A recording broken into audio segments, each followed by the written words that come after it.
Morning, good morning, good morning. Both side, Duterte versus uh, Marcos, no?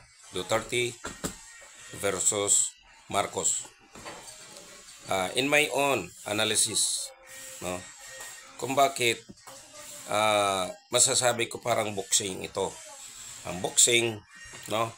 Sa boxing, kailangan magaling kang umilag, galing kang umilag, galing kang sumangga, galing kang mag-jab, straight, and then uppercut, hook, mga ganyan.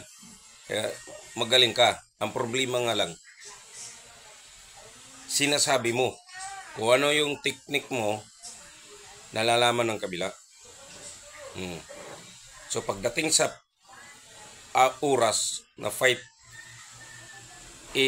mayroon yan mga amo, mga busing, na sasabihin, ilaglag mo.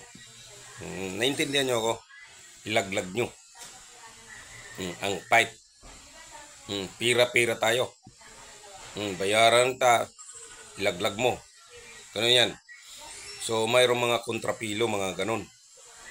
So, kailangan, both side, Duterte, BBM, tulad kay BBM, simple lang.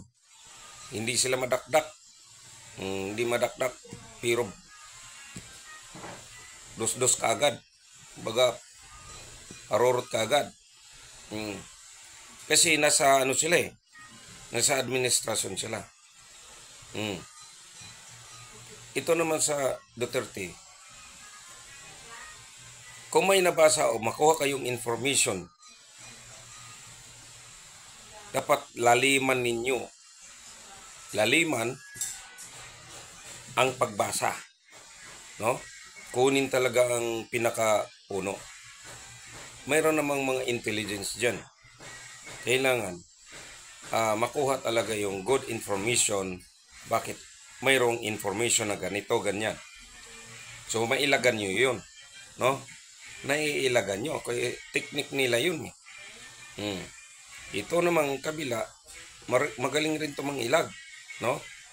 Kaya, ginagawa rin ng, kasi galing din eh. Pacquiao, nandyan si Pacquiao sa kanila, magaling yan sa boxing.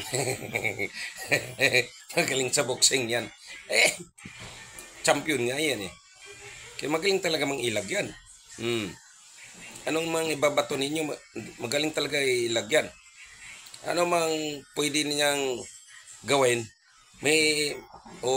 hindi nyo mailagan kasi mabilis sa Pacquiao eh. Pitik, tamaan ka kaagad. Was out ka talaga. Kayo, hindi kayo boksidor. Hindi kayo marunong sa teknik. Hindi nyo alam yung teknik. Nabulaga ka ngayon. Yun. Knockdown. Pero, hindi rin alam ng kabila ng pagka-knockdown, technique din pala ng kabila. Yung pala, nilaglag nila ang laban ng kabila, ng Duterte. Nung nilaglag ng Duterte ang laban, ayun, biglang boom, biglang sumabog. Kaya, in my own analysis, kailangan magaling kang magbasa kung ano yung movement ng kabila at di magpadalos-dalos. Tulad ngayon, hindi nyo ba alam ang teknika kung bakit nila ginawa yon? Kasi gusto nila, magawa na yung gusto nila. Pag nagawa na yung gusto nila, aray na kayo, ipit na, wala na. Ipit na kayo. Ngayon, ang taong bayan, may ipit lalo. Diba? Hindi naman tayo pwedeng papayag na may ipit ang taong bayan. So, isip-isip din. Kailangan, kung anong nasa thinking mo, your own thinking, only the team lang. Wag ganun, wag ganyan. Wag magbigay kahit na clue, no? Huwag magbigay kahit na clue. Tapos mas laliman pa ang galaw. Kasi kung pwede underground, hindi nila alam na may underground kayo pala.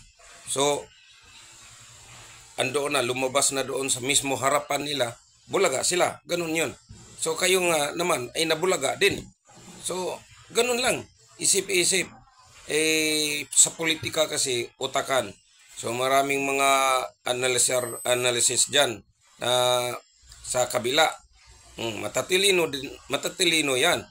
Sa inyo din, matatalino. Pareho kayong banggaan ng talino. Pero, depende sa talino. Kasi yung isa, ang experience ditong talino dito, sabihin natin, actual, isa yung theory. Magaling talaga yung actual.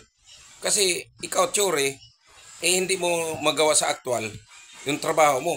Ito, wala nga theory, pero magaling ito gumawa kasi sa actual.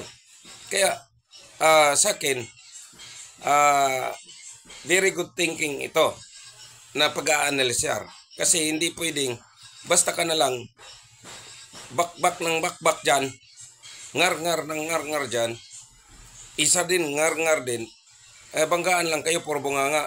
Pero in deep inside, wala kayong ginagawa. So, kung mayroong isa na nagbunganga, mayroong isang pailalim. Kaya, bubulaga ka. Kaya ito lang masabi ko, huminahon. Dandahan. Yung sa kabila, sa Duterte, dandahan. Pag-isipan ng 100%. Huwag idahas. Kasi pag dinahas nyo, mabubulaga kayo. Mahihipit ang mga tao. Maraming salamat.